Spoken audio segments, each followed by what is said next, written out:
Just go like this. There we go. Good afternoon, everyone. I'm Elizabeth George. I'm Director of Member Engagement and Chapter Development with the American Guild of Organists. And I know many of you have been waiting for today's technology webinar that is really going to go into the details of what you do to put choral collaboration together for recording. A couple of housekeeping notes. First of all, you are muted, but we do want to answer questions. At the bottom of the screen, you'll see a Q&A. You can click on that icon and post your question there. Just as a reminder, this webinar is going to be recorded, and it probably will take a little over 24 hours for it to get uploaded onto our iCloud.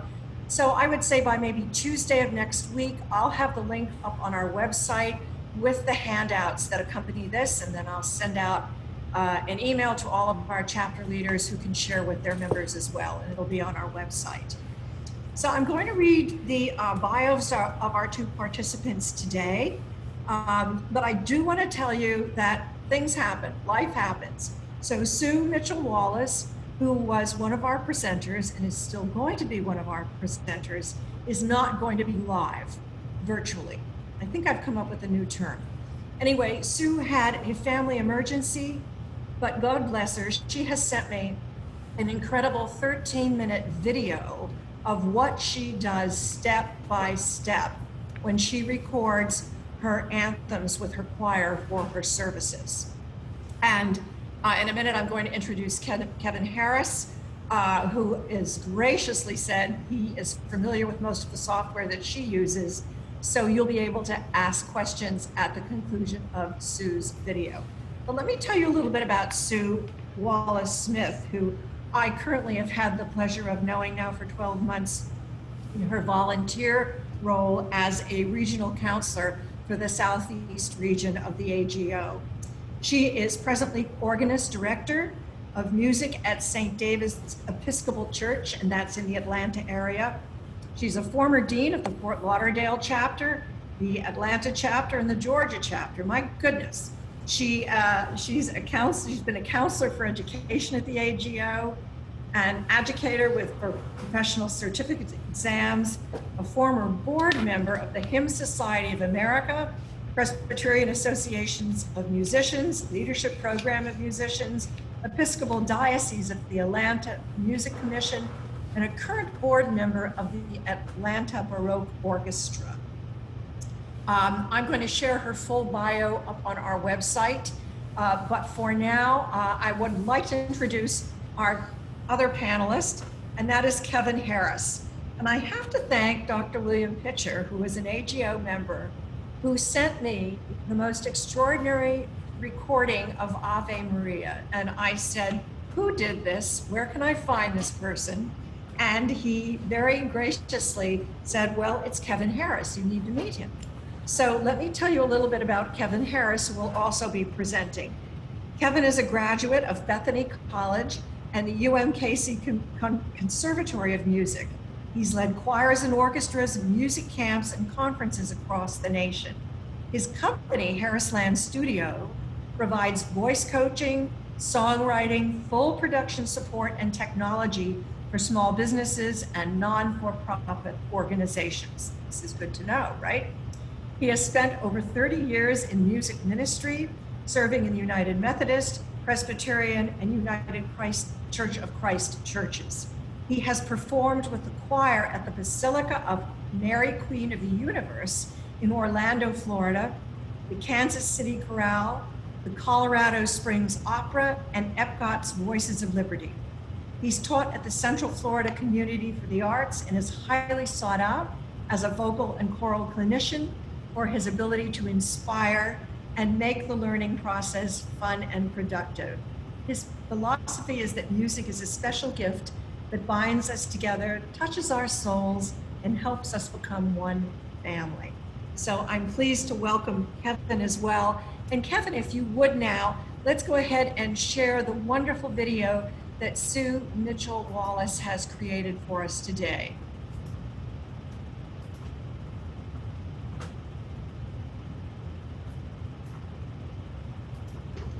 Good afternoon.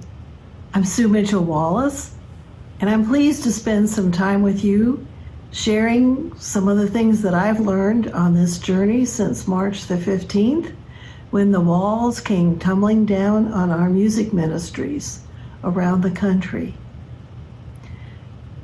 I work in an Episcopal church north of the city of Atlanta in Roswell and have about 30 members in the choir, ranging in age from 20 to 80. No professional singers, but people who love to sing. And so as the weeks went on after March 15th, it became apparent to me that if we didn't find a way for them to sing and share their love of music, their instruments would become less vital to their lives, and the church would be losing the wonderful link to music that it has always enjoyed. So I began to explore ways of having their music shared with the congregation as we moved into virtual worship. I didn't realize how steep the learning curve was. I didn't realize how expensive the prospect could be. And so I sought ways to save the church some money and still keep the ministry of music alive. And these are some of the things that I've learned.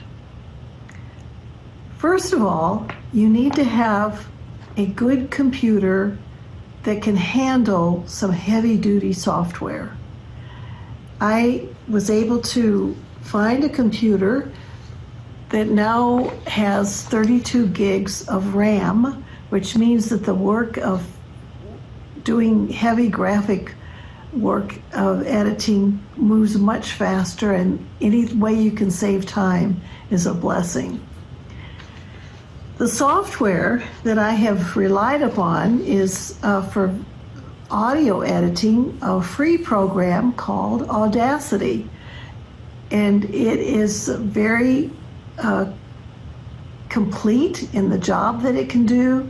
It's complex, but not too complex, and it does a very fine job.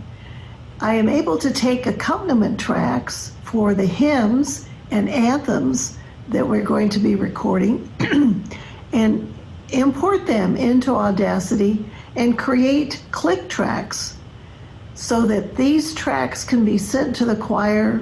They have one measure of just listening to the beat. The choir is asked to clap loudly on the first beat of the second measure, and then the music for either the hymn or the anthem begins on the third beat. That major clap on the first beat of the second measure is a wonderful goalpost for lining up everyone's recording as it is returned to me. Having the click track means that the accompaniment has to be recorded in exactly the same tempo. And so one of the tools that I have come to rely upon is a good solid metronome with an earpiece, so that when I'm recording the accompaniments or the hymns, it all merges together without a problem. The other software that I use a great deal is Camtasia, which is a moderately priced. It costs a little over $300. It's very complex, but not too complex, and the production of the quality of the video is most sufficient and most pleasing for what our needs are. That kind of software can be exorbitantly priced, and it can be extremely detailed and intensive depending on what your projects are. But this has worked well for our church. I use Finale a lot. I use PowerPoint a lot. I have registered for a free YouTube account. I use that a lot, and I'll explain how as we move through this presentation. And I also use Zoom a lot to stay in touch with people and to talk about our scheduling in details. So you have the computer with a lot of RAM that makes the work go quickly, but you also need a computer with a very large storage space on the hard drive. And I would strongly recommend having an auxiliary separate hard drive for storage, a backup system. One of my greatest tools in all this process is having a very fine digital recorder. Mine is the Zoom, Z-O-O-M. Tascam also makes a very fine recorder, and you want to make sure that you get a recorder that can capture the broad spectrum of the organ, because that is really key to maintaining the quality that you want for your hymns and for anthems. And last but not least, you want to have the finest and most comfortable headphones that are available to you, because you will spend many hours wearing those headphones and using them in the work that you may be undertaking with your choir. The process has evolved now over the past few months in that I am working approximately 2 weeks ahead of the worship service. And I prepare the tapes. As I mentioned before, I record them at the church with a metronome. When I bring those tapes back home, I attach that digital recorder to my computer and download those tapes. Then I take those accompaniment tapes and import them into the music audio editing software, Audacity, and make a click track. Audacity allows us to do that. That's where we have 2 measures that I mentioned with that loud clap. Then I export that accompaniment click track into a WAV file and either upload that WAV file and the accompanying PDF file to YouTube and let them have that unlisted address on YouTube to access that file at their convenience. They can study, they can practice, they can rehearse, and then they can use that accompaniment track to record their voices to send back to me to mix up for the final video for the worship service. As the choir is producing their recordings to send back to you, they need to have a good computer, and they absolutely need to have a set of headphones so that they are listening to the click track, but it is not being recorded. No other sound other than their voice is being recorded by their smartphones. Another bit of advice is when your choir is returning the files to you, please ask them to put the name of the hymn or the name of the anthem and their name. When you're handling 80 to 90 to 100 files a week, it's very helpful to have very clear identification of the tracks that you're working with.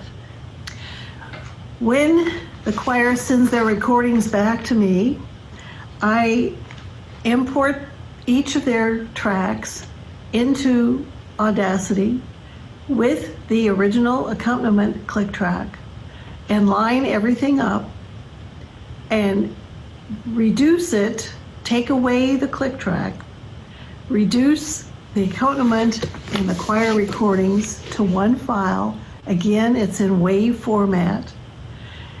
In the meantime, while they've been preparing their recordings, I have been preparing PowerPoint slides with the texts of the hymns or the anthem to be shared in that worship service, and often images that illustrate what the text is singing or saying.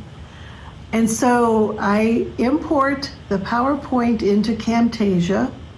I import the WAV file from Audacity. And then I have the ability in Camtasia to very carefully line up the PowerPoint slides with the recording and put in transitions and do all the nuances. And then I render that completed video into a format that will be eventually accepted by YouTube. And I send all of the hymns and the anthem, the prelude, meditation music during communion, and postlude. I send all of the music tracks to my music associate. She takes the sermons, the readings, the announcements, everything that's not musical, and combines them with everything that I send to her that is musical, and makes the complete service. And that's how we've been working, and that's how we have been putting worship together at our church. I have prepared a detailed handout, probably more information than you might need, but having the details and having a schematic plan has been very helpful to me. And this outline that I've prepared will be made available to you if you wish it. I also would like to say, if you have any questions about the scheduling, the way I've been doing things, I'd be most happy to talk with you. And thirdly, if you're already doing this and you have found some shortcuts and some ways to work smarter and not harder, I sure hope you would share them with me. Just as an aside, one of the things that really helped me on this steep learning curve was having a split screen computer, because then I could have the program that I was trying to learn with the tutorial that, you know, I could work together and learn by doing. So having that split screen capability was a great advantage to me.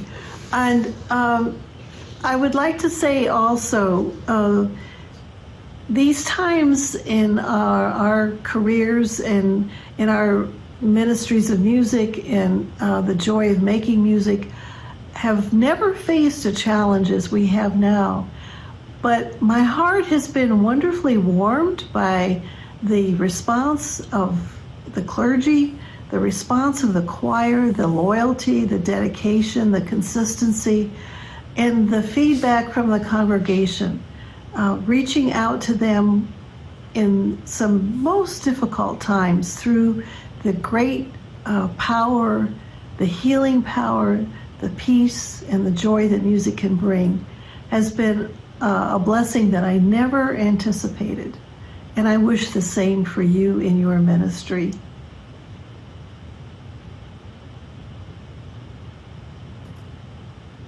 Okay, thank you. Oh my goodness. Yes, let's listen to a recording of her choir.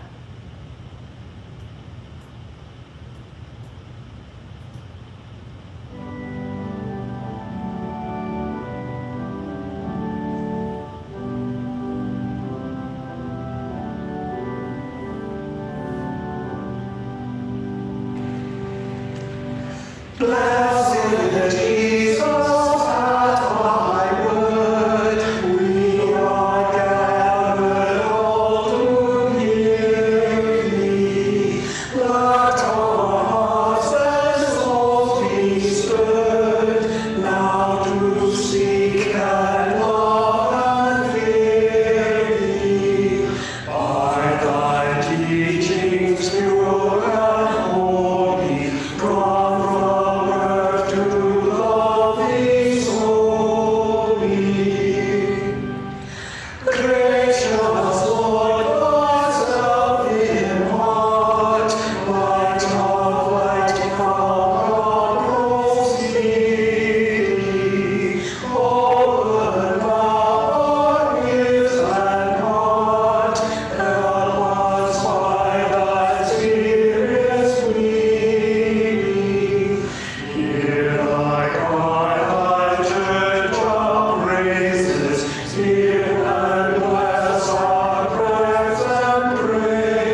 A couple questions, and we're going to try to answer them. First of all, someone just said, how many are participating today?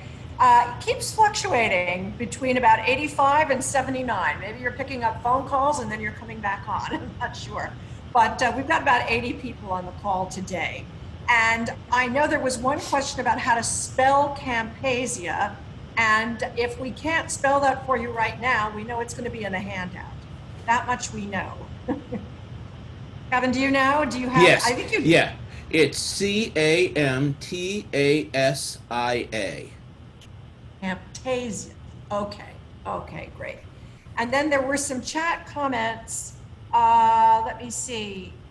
Any thoughts on Final Cut Pro X or Apple iMovie for doing this kind of editing? Would you be able to answer that, Kevin? Yes. Final Cut probably would be a little bit stronger than iMovie. The issue that you have with iMovie is that it allows you to do layers, but only one at a time. So if you have a choir that has, we'll just even say a choir of 10 to 20, you'd end up laying one track at a time to get the videos all in place. So if you wanted to use something as opposed to Camtasia, I would probably lean toward Final Cut, which I think runs about $2.99 in the Apple Store. I think that's it. Thank you. Leslie, Rob, you've got a lot of questions here, but I'm going to share one that I know probably is common. In working with my choir for Zoom gatherings, I have some who don't have phones with a camera, nor a computer capable of this. How do you deal with people who don't have the requisite equipment, especially in this time of social distancing? I don't know that we have an answer for that, right? I mean, Kevin, you'd have to be able to see. Well, there are a handful of things. Most everybody has a way to play music. So even if your phone doesn't have a camera per se, you could use your phone to play the music. Somebody has a way to play the music.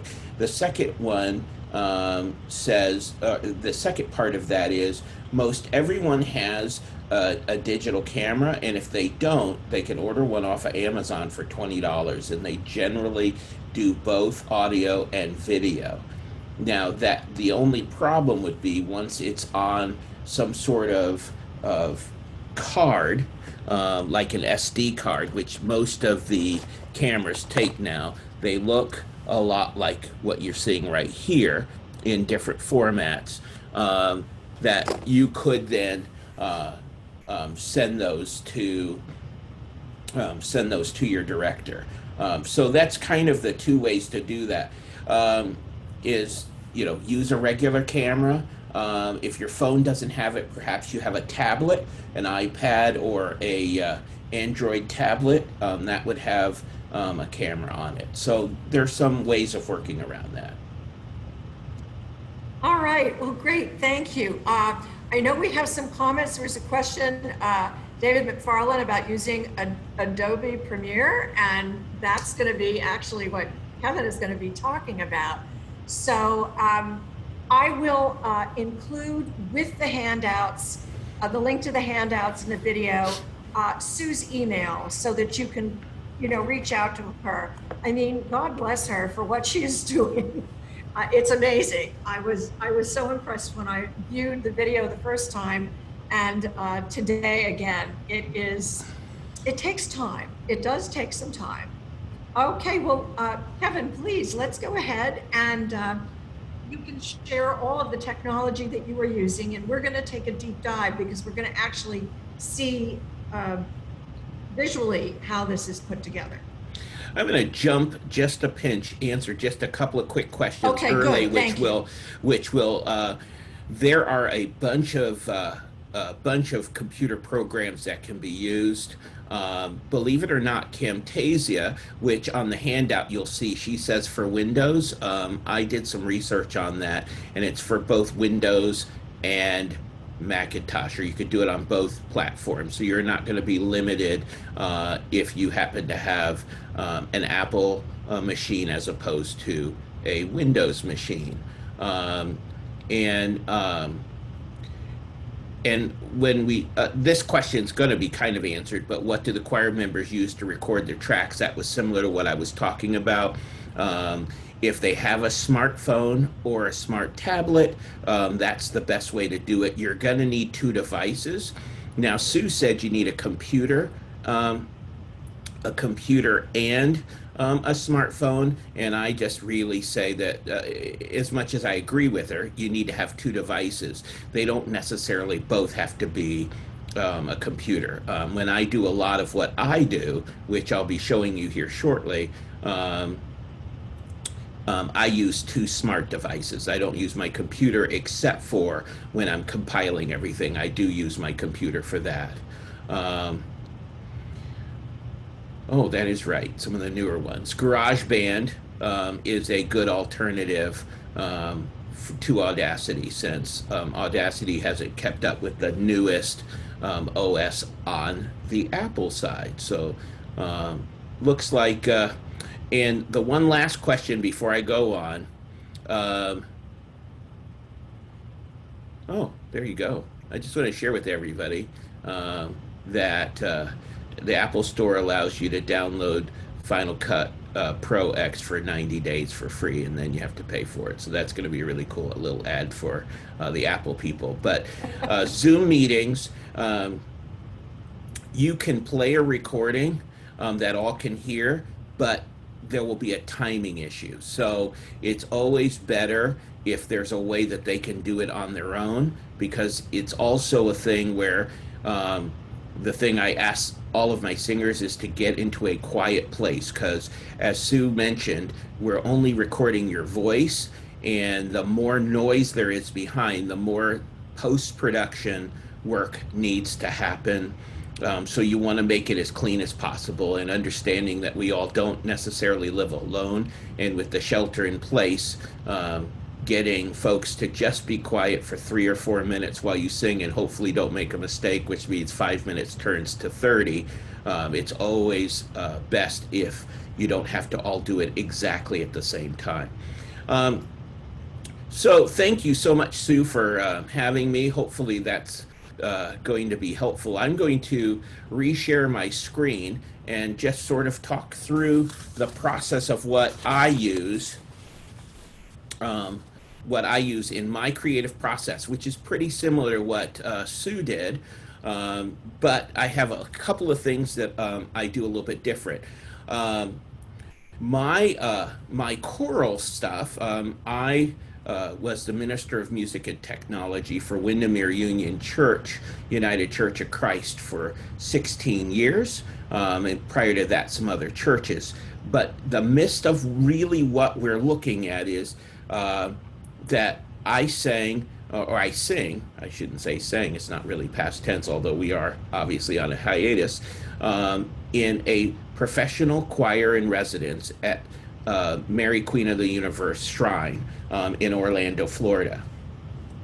The reason why there's a professional choir as opposed to maybe perhaps we'll say a parish choir is because it's a tourist ministry that doesn't have a parish that supports it. So being able to actually have enough members was impossible. And so part of the vision of the founding rector was to have a professional choir in residence. And the other part of that is, with all the theme parks and talent we have here, wanted to capitalize on that.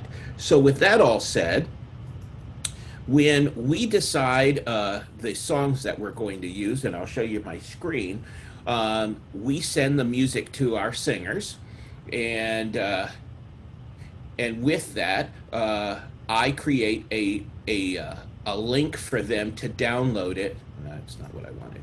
A link for them to download. That's still not what I want. I hate it when that happens. This is, oh, that's why, because it's not there. All right. I create a link for them to download, and I'll just do it this way instead of that way. And it's attached to my Google Drive. So they get the piece of music. I know Sue uses finale a lot, but we have a lot of octavos, and you may perhaps have octavos in your library that you can share with your choir. The way copyright laws work is you can have a copy for an original. So it's not that you buy one copy and then copy it 20 times. You need to buy 20 copies, and you can make a copy of that copy as long as those two things match. I think it's really important that we always stay above board with intellectual property.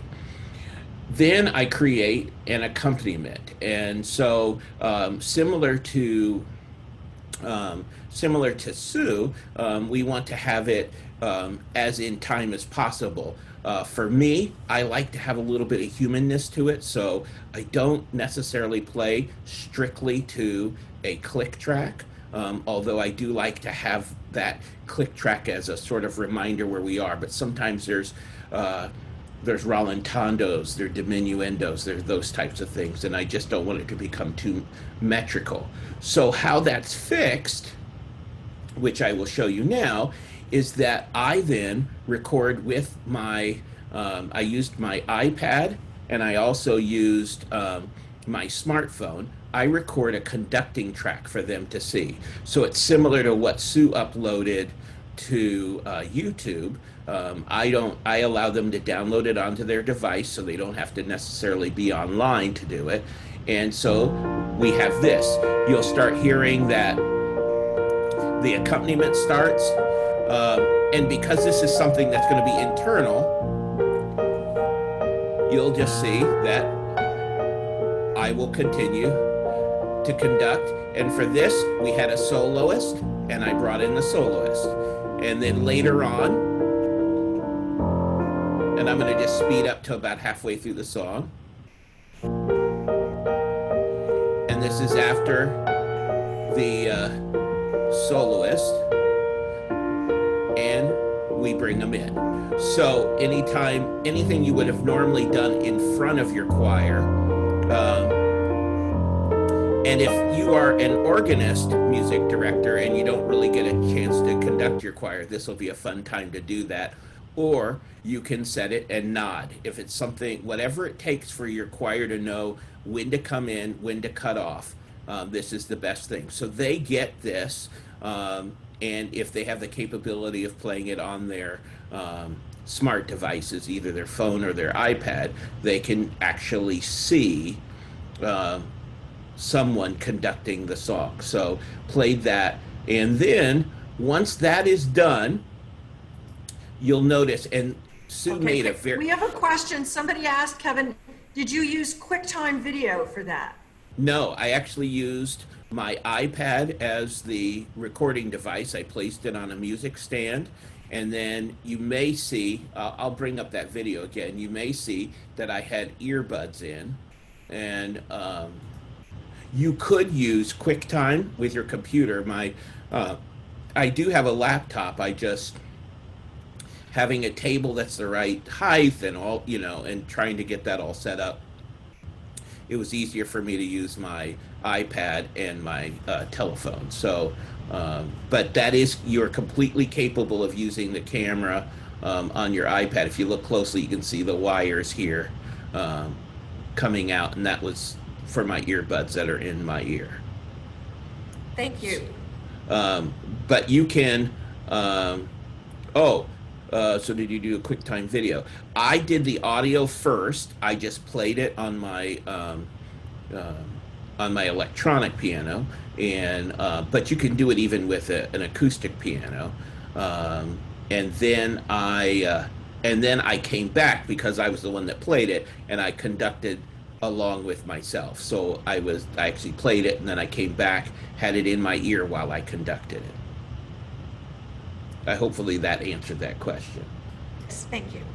So once we get that done, one of the things Sue said, which is really important, is that they're all labeled. So what you'll see is the names of the people singing and what they're singing. With this Ave Maria, there was some solo work, and so we went ahead and have the soloists sing the solo part, and we also have them go back and sing the choral parts just so that we can make sure that they're nice and filled out. So one of our soloists, which is one of the sopranos here, give you a little view of that. You can see this is, give it just a second to catch up.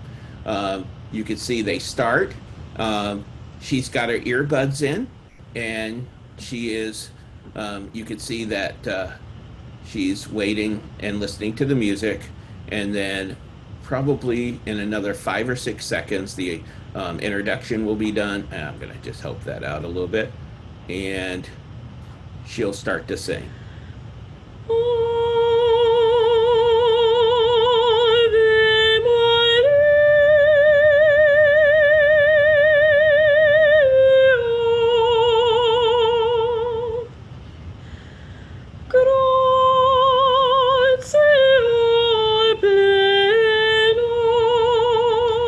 So once we have all of those, this particular project, we didn't want to just use one soloist, so we had all the sopranos sing the solo, and we have a total of about 4 per section, with a couple having less. So we have about 14 or 15 singers. So I had 4 sopranos sing the solo.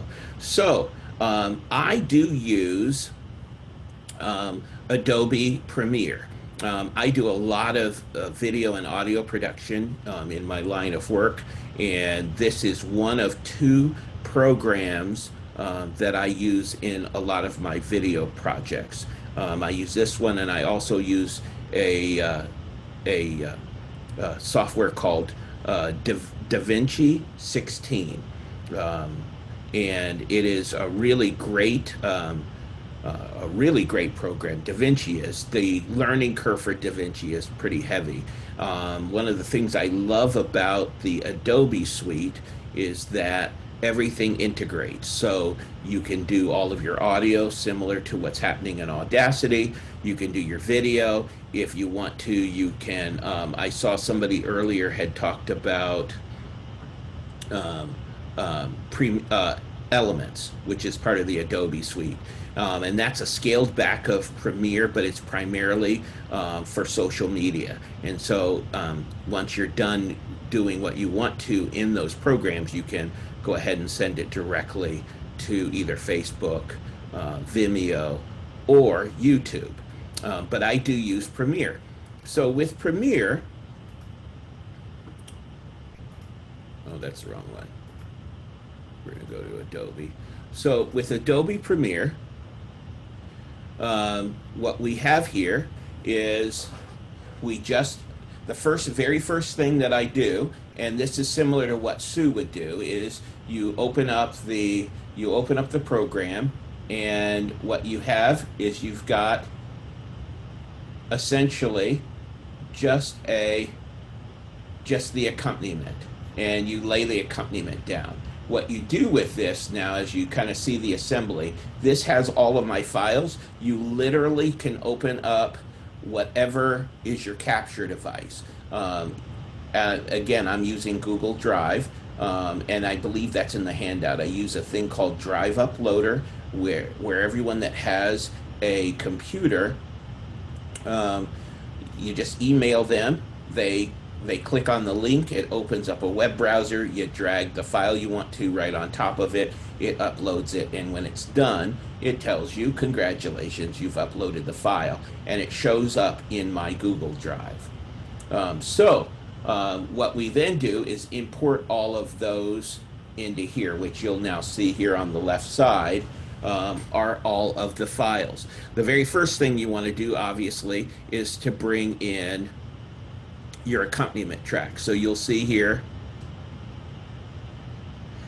and here we have our piano tracks. Now I added a little something with this one, mostly because I was being silly. I wanted to create a room that you were in, and you pass through a door, and then it announces the song that's going to happen. So you'll see this kind of happen right at the beginning. A random room.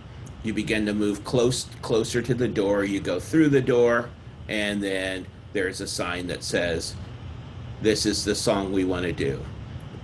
And I built this also inside Premiere and Adobe Photoshop. So that's how I made this this sign here with Adobe Photoshop.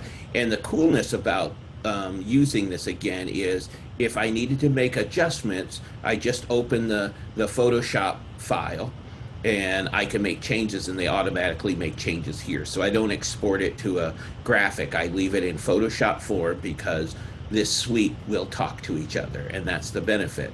Once you're able to get this part done, we literally will then just start to drag, we'll drag files. Now, for my left brainness and for my point of order, what I need is I need them to be in the order I understand them to be.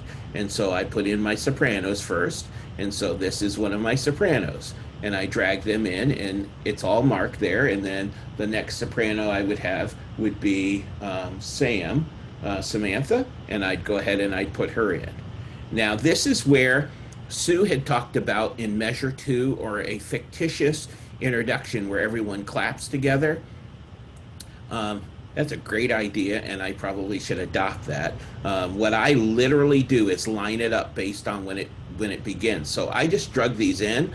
I don't know when it's going to start, so I literally will. There, that's the beginning of the. That was the beginning of the solo, and if you see down here towards the bottom, you'll see that's where the sounds are. So I literally can take these both and drag them back to almost where the beginning is. And what we then do is we then just, I can keep getting closer and closer. And that's where the ah should be. And so now I know where the ah should be, and I roll it back a little bit. So you can see this.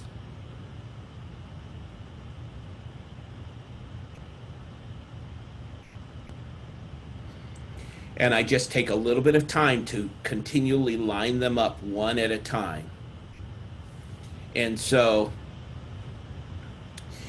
this is this part. So what you get after you put everyone into place, I'll close this project. I'm doing the, I was laughing, I shared with Elizabeth that I was doing the Julia Childs method, where you say, you stir all of this in, and then she reaches underneath the counter, and suddenly, and then you will have this. So once you've, come on, open up. There we go. Once you have, oh, no, that was number 2. Let me go to number 3.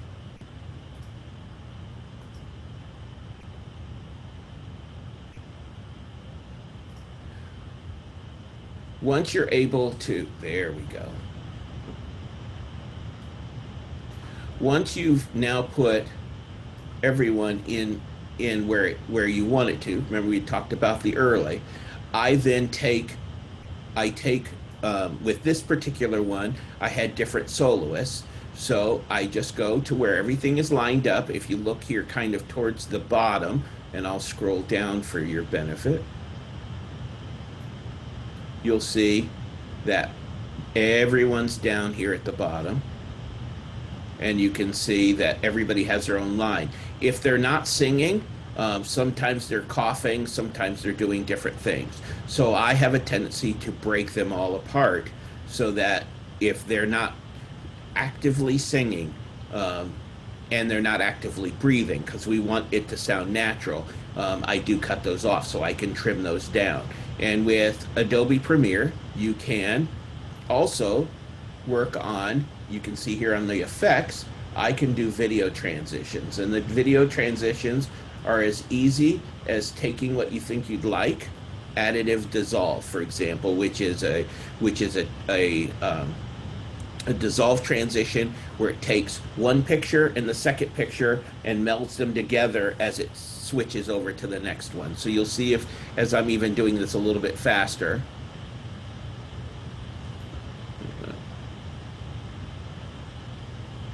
that was the, must have not put, oh, that one was rather.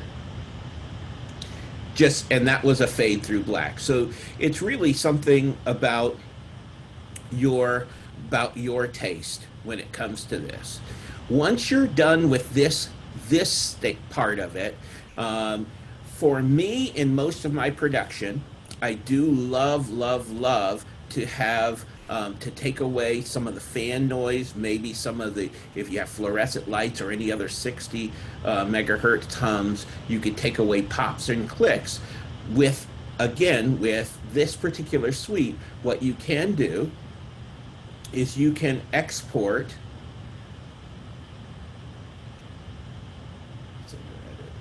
You can edit it in Adobe Audition, and that's the sound function of that.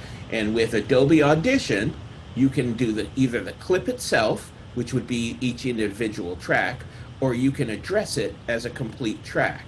And what it'll do is it'll name it, and you could change the name if you want to, but most of the time I don't.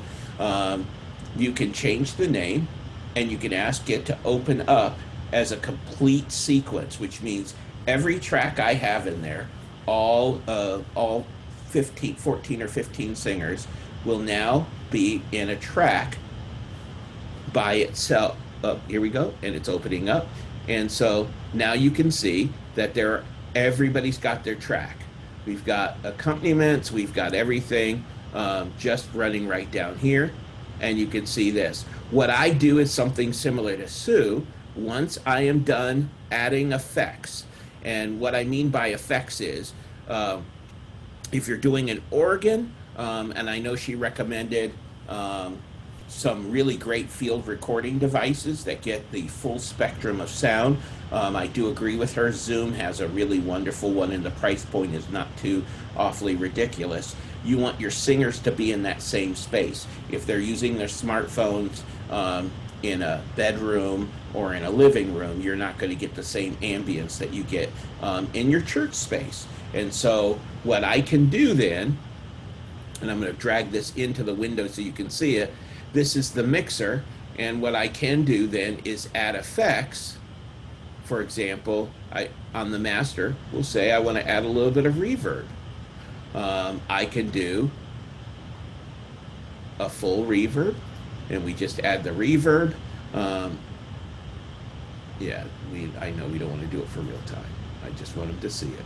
So we could do a reverb, decide what size hall you want to be, and make this all work. Once you're done with that, you can render that down. I'm going to remove that.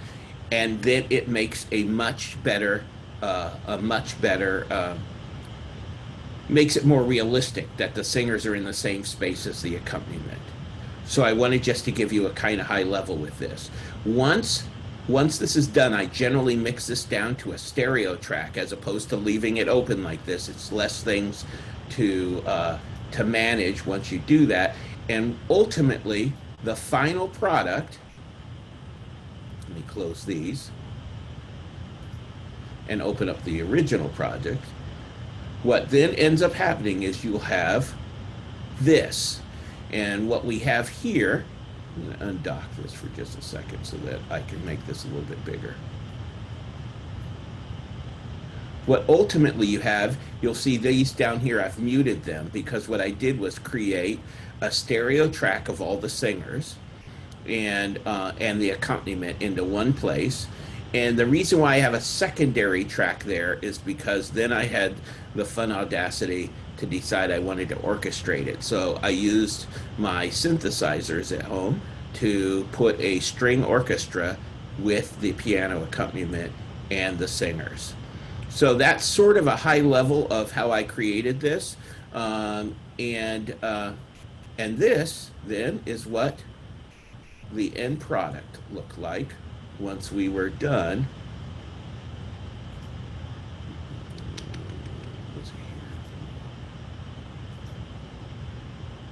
I'll do it this way. Once the, and I should have had this already up and ready to go.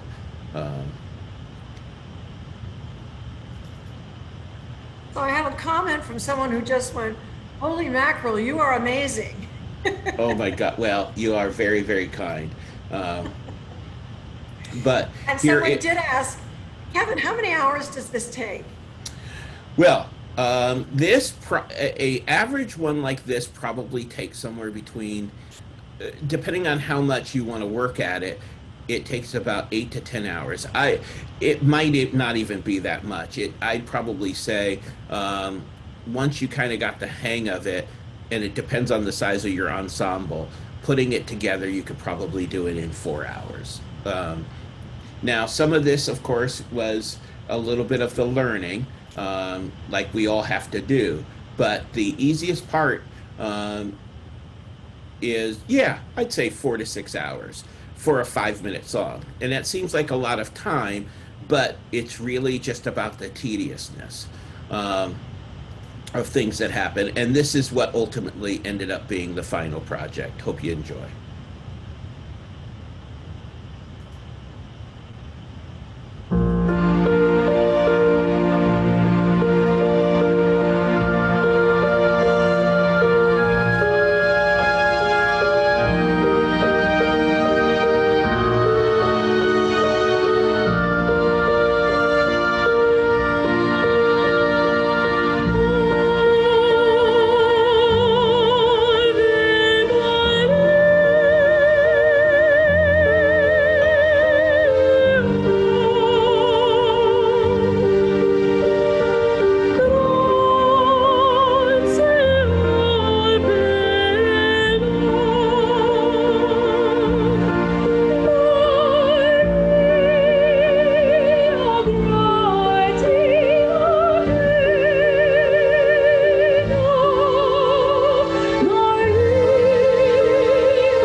people that are clapping their hands.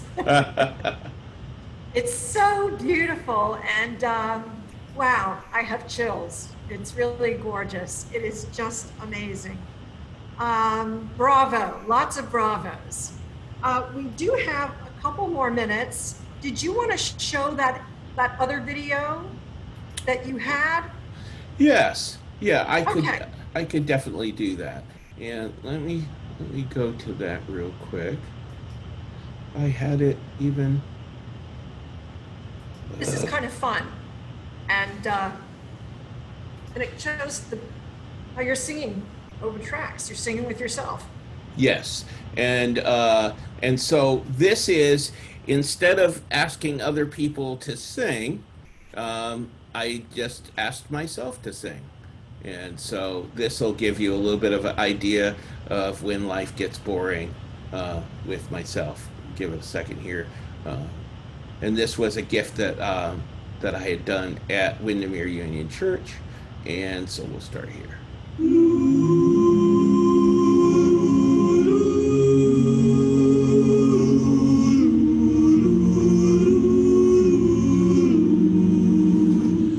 When peace like a river attendeth my way, when sorrows like sea billows roll, whatever my lot, thou hast taught me to say, it is well with my soul.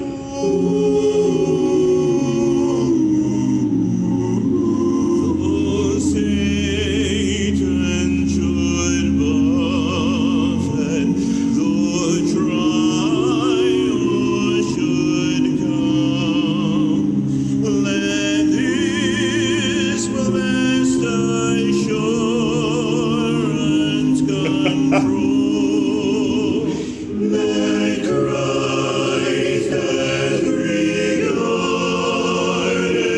my helpless estate, and has shed his own blood for my soul.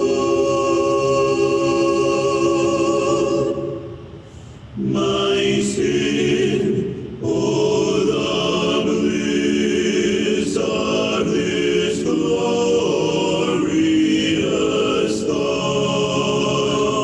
My sin, not in part, but the whole, is nailed to the cross, and I bear it no more. Praise the Lord, oh my soul. It is well with my soul, with my soul. It is well with my soul. It is well with my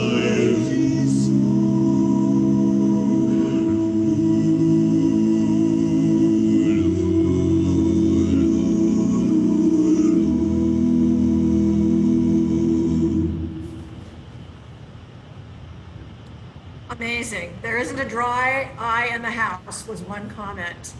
And my husband just said, "Are you sure you're muted?" Because I was singing along with you, Kevin. Oh my gosh. I want to thank you so much. I want to thank Sue Mitchell Wallace. I want to thank, my goodness, we had a lot of participants today. So this was wonderful, and I know we could go on and take even a deeper dive, but this was such a wonderful, wonderful session. Again, everyone, a recording of this will be made. We'll have handouts, bios. Kevin's contact information will be available should you wish to get a hold of him. And I just want to thank you again. Thank you all. Stay safe, stay well. God bless, and we will see you on the next webinar.